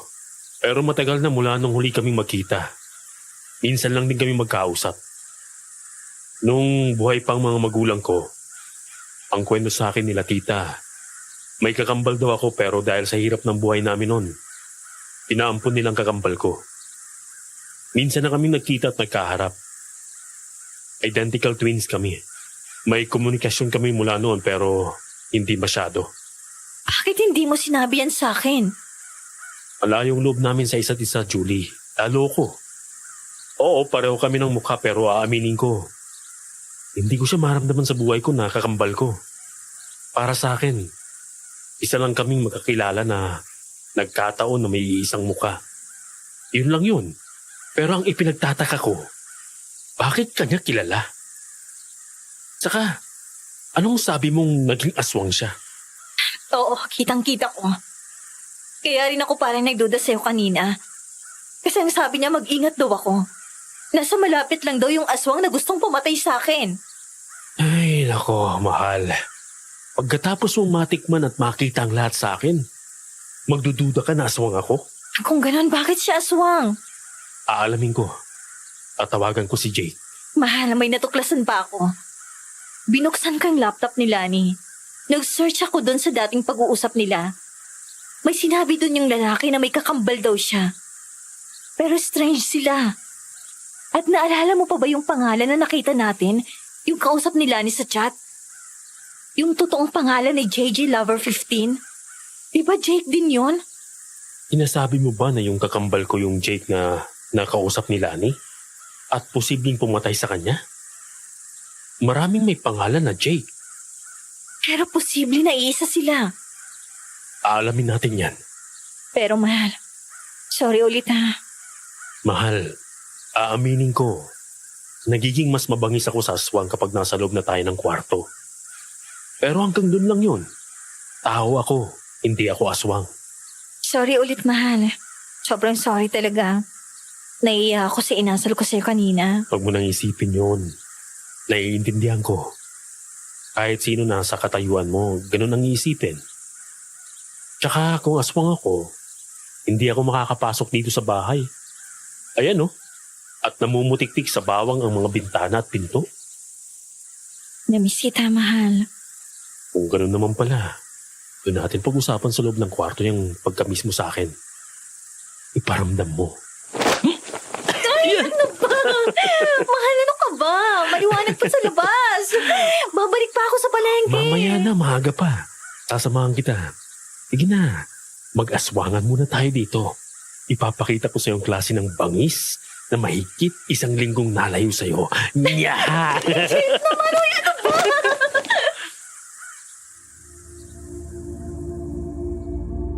Nang araw na yon ay medyo matumalang benta. Kaya inabot kami ng pasado 8:00 bago naubos ang tinda namin. Mabuti na lang at kasama ko si Kuya Lennon. Hanggang gabi may kasabay ako pag-uwi. Lokong Jeff yon.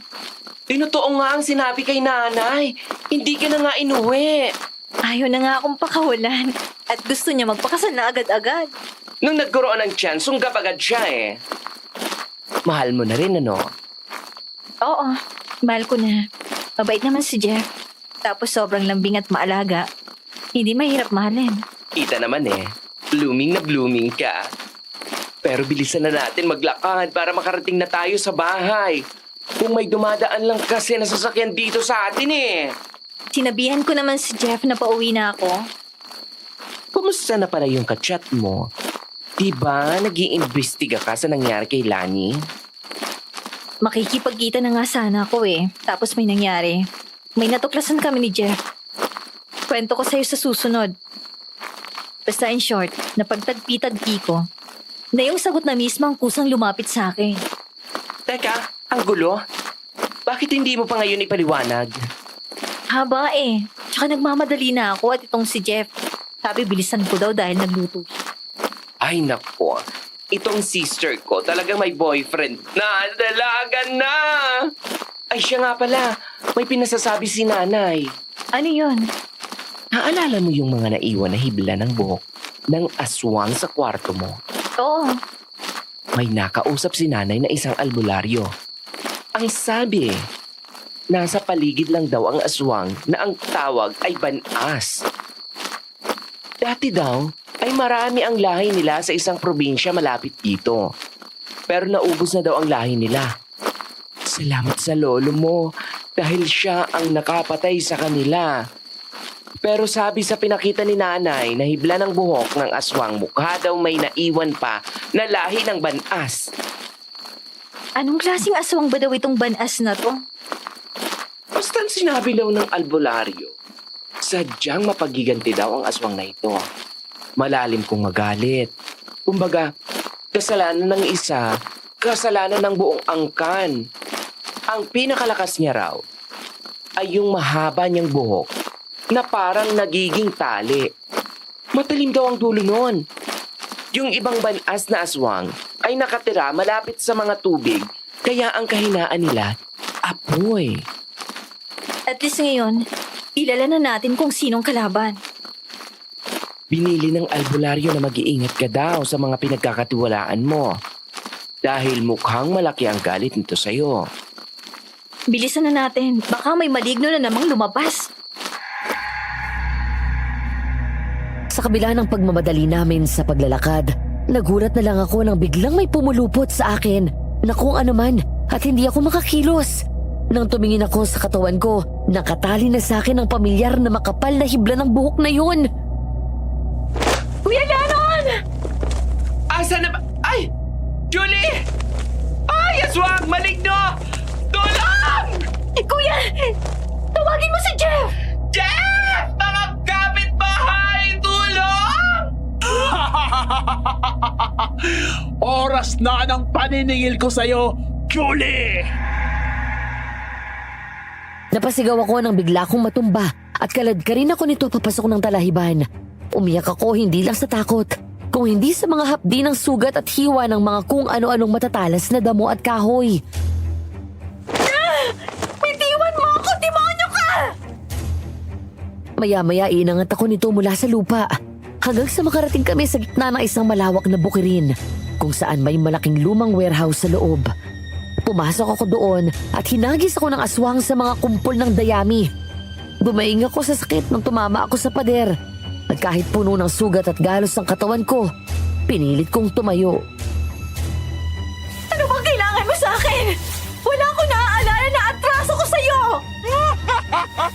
Nanlaki ang mga mata ko nang lumakad ang aswang sa likod ng mga magkakapatong na mga kahon. At nang lumabas ay naging si Tessa ito. Malayo sa nakilala kong kaibigan na mabait, palangiti at makulit. Ang nasa harap ko ngayon ay ang nagpupuyo sa galit at halos magliyab ang mga mata. Wala kang atraso. Ang lolo mo at 10 ng buong angkan mo ang may kasalanan sa akin. Hindi kita maintindihan! Ang lolo mo na isang manunugis ang siyang pumatay sa buong angkan ko. Ako lang nakaligtas. Pinatay niya ang pamilya ko. Matay Matagal nang patay ang lolo ko! Pero may natitira pa rin siyang angkan. Maswerte lang ang nanay mo. At namatay sa panganganak sa kapatid mo. Pati ang tatay mo. Kung hindi, ako rin ang tatapos sa kanila. Hayop ka, Tessa! Ikaw ang pumatay kay Lani! Ang kapatid mong sampalataya ka na isang mabuti. Mahinhin at matalino. Wala kang kaalam-alam na mas masahol pa sa bayaran niyang si Lani. Masyadong malandi at mahilig. Makati sa lalaki. Naguhubad sa harap ng mga nakakausap niyang lalaki sa internet kapalit ng malaking halaga. Nakikipagkita sa mga lalaki para magpagamit dahil sa pera. Hindi ganon ang kapatid ko! Sige, Julie. Magbulag-bulagan ka pa. Kahit alam ko na ikaw mismo nakakita ng mga ebidensya. At ikaw ang nagdala sa kanya. Sa maruming mundo na yon, di ba? Mama San? Jake, ikaw si Mama Santesa! Kung ganon, ikaw rin ang pumatay kay Kuya Matias! Dahil nakita niya ako. At walang pwedeng makaalam ng totoong pagkatao ko. Ano bang malay ko na siya pala ang nakakachat ko? Napakahayop mo, Tessa! Bakit pati ang kapatid ko? Dahil gusto kong makita na unti-unting masira ang buhay niya nang sa ganon. Kapag nalaman mo, para kang kandila na unti-unti rin na uupos. Anong pakiramdam, ha, Julie? Anong pakiramdam na malaman ng kapatid mo ay nagpapakapu... Oh!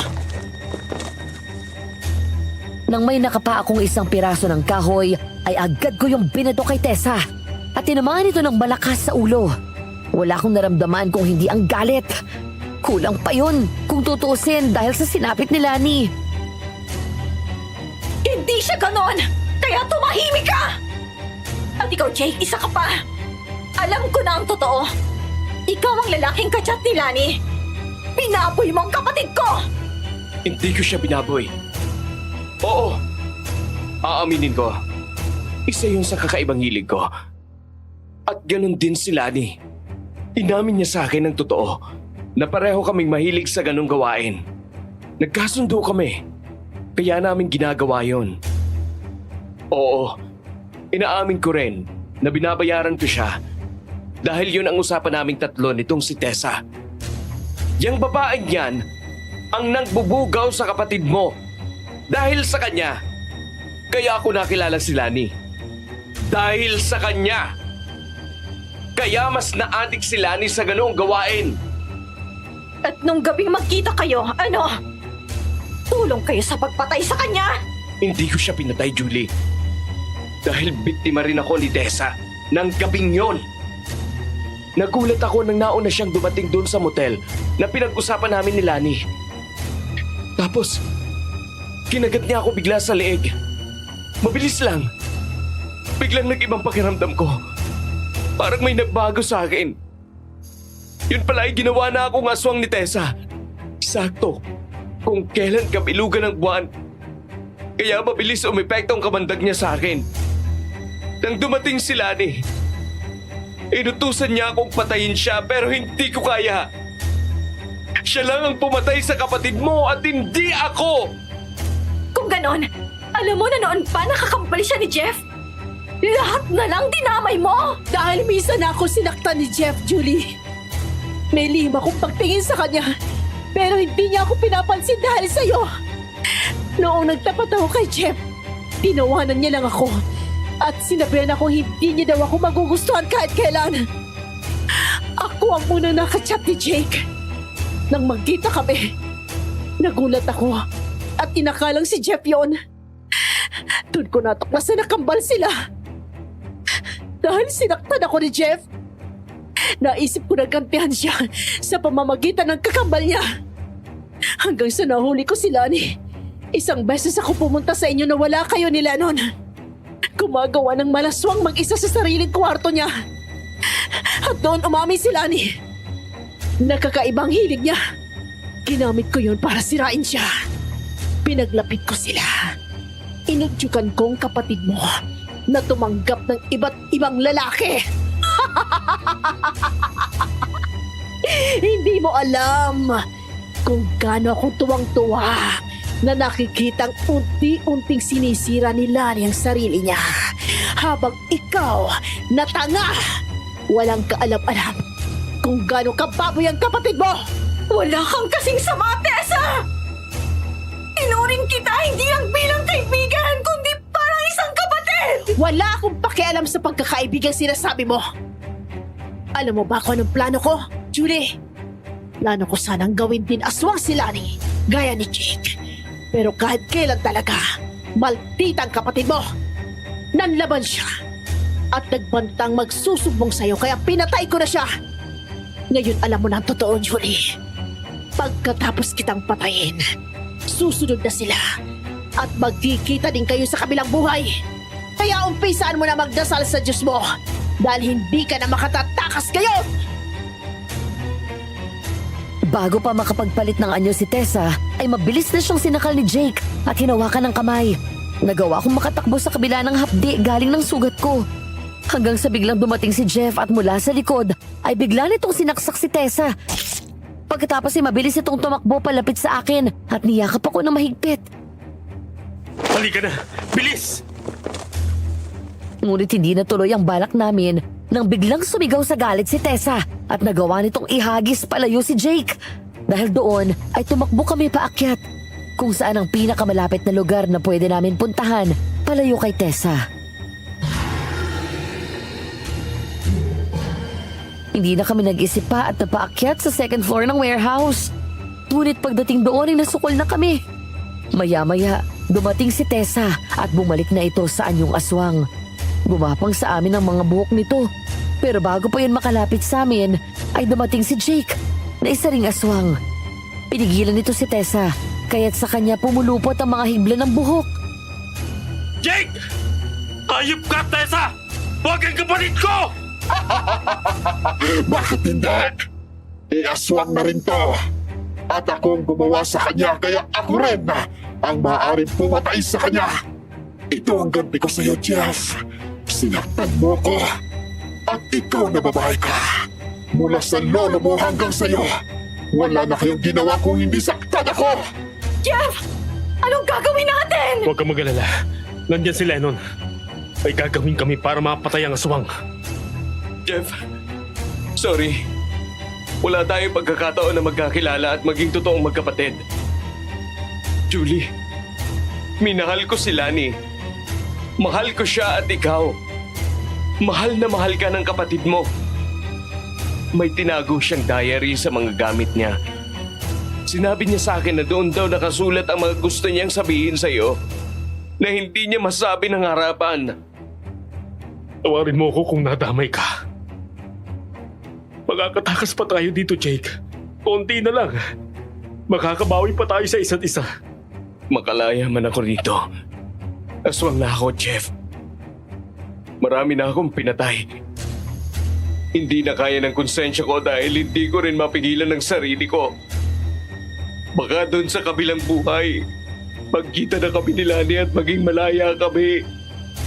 Jeff! Umalis na kayo! Bilis! Napatingin kaming lahat sa ibaba nang biglang umapoy ang mga karton at dayami. Niyakap ako ng mahigpit ni Jeff at sumiksi kami sa sulok. Hindi kami makadaan dahil nakaharang sa amin ang aswang.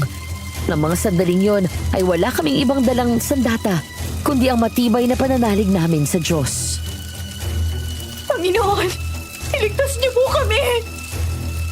Jeff! Lumalaki na yung apoy! Julie, kailangan na nating tumalon mula dito. Jeff! Julie! Umalis na kayo, bilis! Paano ka? Hanggang dito na lang ang buhay ko, Jeff. Ingatan mo ang sarili mo. Tawarin mo ako sa lahat ng pagkukulang ko. Maraming salamat, Jake. Maraming salamat. Aakyat na lang kami para tumalon nang biglang magpatihulog si Jake sa apoy. Dahil nakapulupot sa kanya ang buhok ng aswang, halos madala nito si Tessa at nahulog. Biglang humawak si Jake sa bakal at pilit na inabot ang paa ni Tessa. Sinong may sabi na ako lang ang mamamatay? Halika dito, demonyo ka! Jake!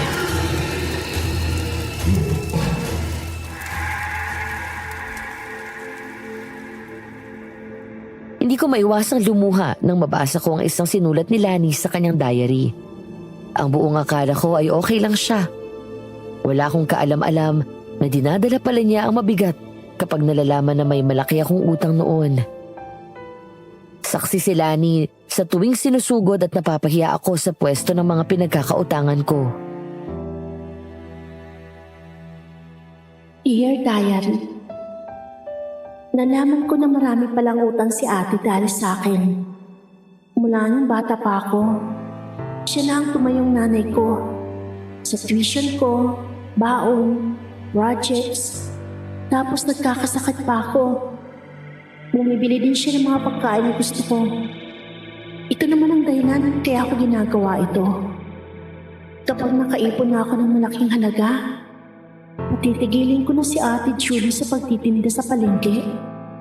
Gusto ko, pagbuhay rin siya, tapos lahat ng utang niya, babayaran ko.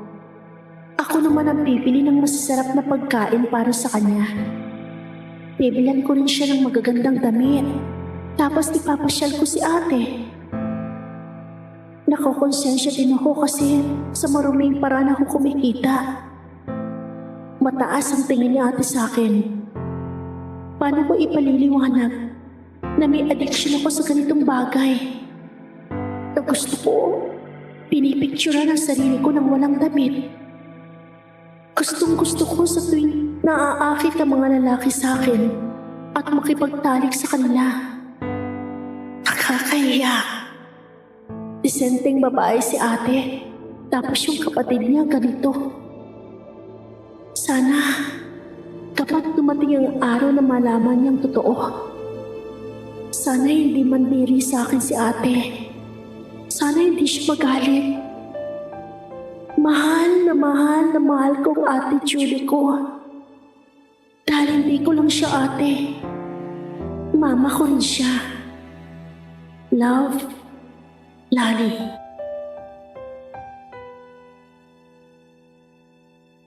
Nayakap ko na mahigpit ang unahan na paboritong yakapin ni Lani kapag natutulog.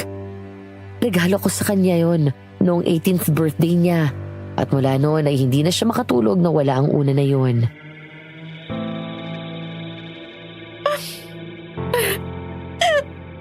Okay lang naman si ate kahit mapagod ako kakatinda ng isda eh.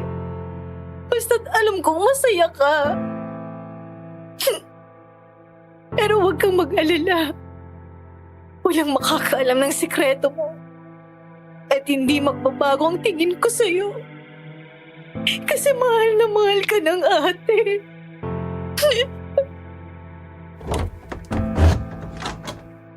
Mahal? Okay ka lang? Oo. Tingnan mo, may nahanap akong usapan ni Jake at Lani. Basahin mo. Small world, ano? Sa dami na makikilala ko online, yung kakambal pa ni Kuya Jeff. Alam mo ba, patay na patay yung sa ate Julie ko. Nagpapalakad nga sa akin eh. Talaga? Sakto pala. Si Jeff at ate mo. Tapos, ikaw at ako. Pero paano tayo makakalaya kay Tessa? Lagi nakabantay. Kapag sinasabi ko na gusto ko nang tumigil dahil seryoso na tayo, nagagalit siya. Lagi akong tinatakot na isusumbong kay ate. Hayaan mo. Gagawa ko ng paraan. Pero hanggat wala pa tayong nahanap na paraan, wala akong choice kundi sundin siya. Kailangan mag-entertain pa rin ako ng customer online kasi lagi siya may porsyento sa kita ko. Hayaan mo. Matatapos din ito. Nga pala, huwag mong sasabihin mo na kay Jeff na nagkakausap tayo, ha? Bakit naman? Nahihiya ako sa kanya eh. Hindi naman kami close. As in complete strangers kami. Ayokong malaman niya na hindi naging magandang trato sa akin ng mga umampun sa akin. Ang sabi ko kasi sa kanya noong huli kami magkausap, na okay ako at yung adoptive family ko. Sige. Lani, ikaw na muna bahala kay Jeff, ha? Tingnan mo para sa akin. Kapag may problema siya, sabihin mo agad sa akin. Gusto kong makipag-close sa kanya. Kaya lang, hindi ko alam kung paano kong siya lalapitan. Ay, teka. Si ate kumakatok. Lag-out muna ako. Nang tumingin ako kay Jeff, ay ngumiti ito habang umaagos ng luha. Pinahid ko yon, pagkatapos iniyakap ko siya ng mahigpit. Sa balikat ng isa't isa ay umiyak kami at nagluksa sa pagkawala ng mga kapatid namin. Magiging okay din tayo, mahal. Alam ko, basta magkasama tayo, alam ko magiging okay ako. Ipagpatuloy natin yung mga hindi nagawa ni Lani at Jake. Yung buhay na masaya at tahimik. Yung buhay na magkasama. Excited na ako sa kasal natin sa susunod na taon. Kung hindi nga lang susukob sa patay, pinakasalan na kita kagad eh. Hindi naman ako nagmamadali eh. Anong plano mo sa perang naiwan ni Lani? Hindi ko alam eh. Siguro itatago ko muna. Teka, maalala ko. Bakit wala kang sinabi na may gusto pala sa'yo si Tessa noon? Nung panahon na yun, wala naman akong malay na gusto mo rin ako. Saka hindi ko na sinabi dahil baka mamaya mag-away pa kayo. Hayaan na natin yun, mahal. Binasted ko naman eh. At least ngayon, wala nang aswang. Tahimik na tayo. At buhay tayo. Kaya halika na. Umalis na tayo. Naghihintay na sila Manang Zen at Lennon. Dadaan pa tayo sa puntod nilang dalawa. Okay.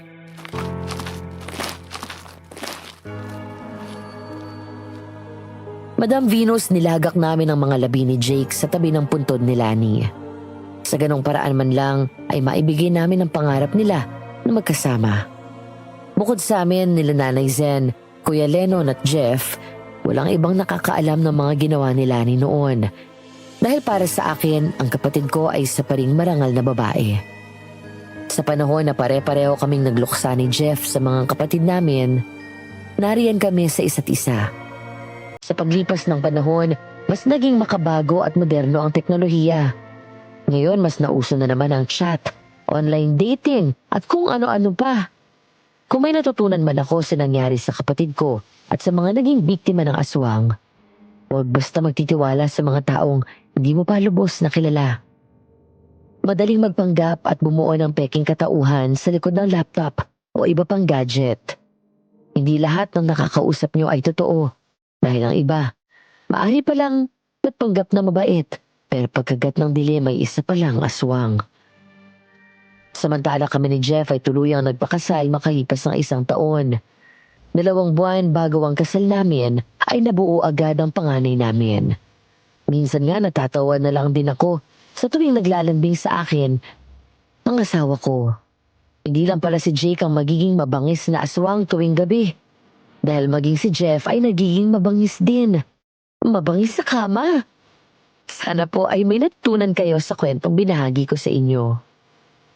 Sa inyong mga tagapakinig, may mga karanasan ba kayo na naloko kayo ng inyong mga kachat? Maaari niyo pong ibahagi ang kwento niyo sa comment section. More power at naway patnubayan kayo ng Panginoon. Nagmamahal, Julie.